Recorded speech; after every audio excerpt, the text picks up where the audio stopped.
Selamat datang kembali di channel Fakta Militer.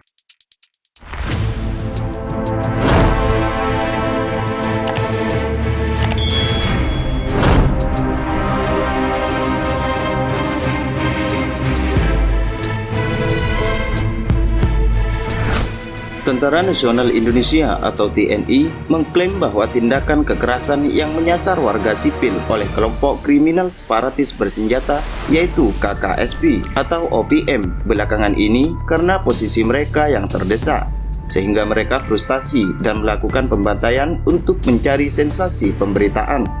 TNI telah berjanji akan terus menumpas habis OPM ini sampai ke akar-akarnya. Menurut Kepala Penerangan Komando Gabungan Wilayah Pertahanan 3, Kolonel EGN Sutiastawa, seperti yang dikutip dari republika.co.id, aparat akan mempersempit ruang geraknya sampai pada titik terlemahnya, menyerahkan diri ke NKRI dengan bersama-sama membangun Papua, atau dibabat habis sampai ke akar-akarnya.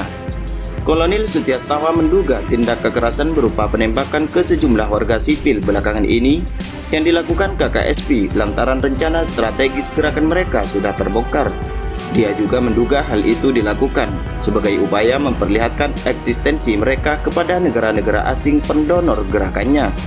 Intinya, dengan semakin terdesaknya OPM seiring berjalannya waktu, maka kegiatannya akan lebih banyak meneror rakyat yang lemah. Sebelumnya, Kolonel Sutiastawa menerangkan, meski terdapat banyak faksi dan saling berebut kepentingan di internalnya, secara garis besar kelompok itu terdiri dari 3 sayap gerakan, yakni sayap politik, klandestin, dan bersenjata. Menurut dia, sayap gerakan tersebut memanfaatkan media sosial untuk saling berkomunikasi, merencanakan aksi, dan menyebarkan berita bohong untuk membentuk opini buruk tentang pemerintah Indonesia. Itu termasuk juga terhadap TNI Polri terkait masalah Papua melalui berbagai platform media sosial.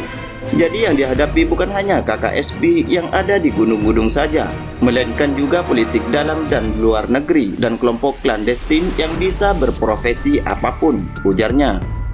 Kolonel Sutiastawa juga mengatakan KKSP di media sosial kerap memberitakan berhasil menembak mati puluhan TNI Polri dengan menyebut waktu dan tempat tertentu. Menurut dia, itu dilakukan agar kabar tersebut seolah-olah benar terjadi, padahal berita tersebut adalah bohong.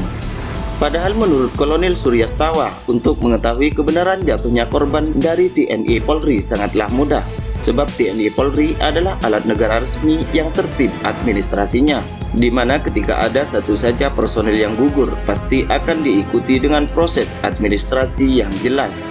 Dari mulai evakuasi korban, pemakaman, sampai dengan pemenuhan hak-hak korban dan ahli warisnya. Menurut Sutiastawa, penyebaran berita bohong dari KKSP bertujuan untuk memprovokasi, mengintimidasi sekaligus membentuk opini gerakan sayap bersenjata mereka selalu unggul. Sebaliknya, kata dia, setiap korban yang jatuh akibat kontak tembak dan aksi penindakan dari TNI Polri diklaim sebagai warga sipil. Nah, gimana menurut kalian guys? Silahkan komen dan jangan lupa klik subscribe.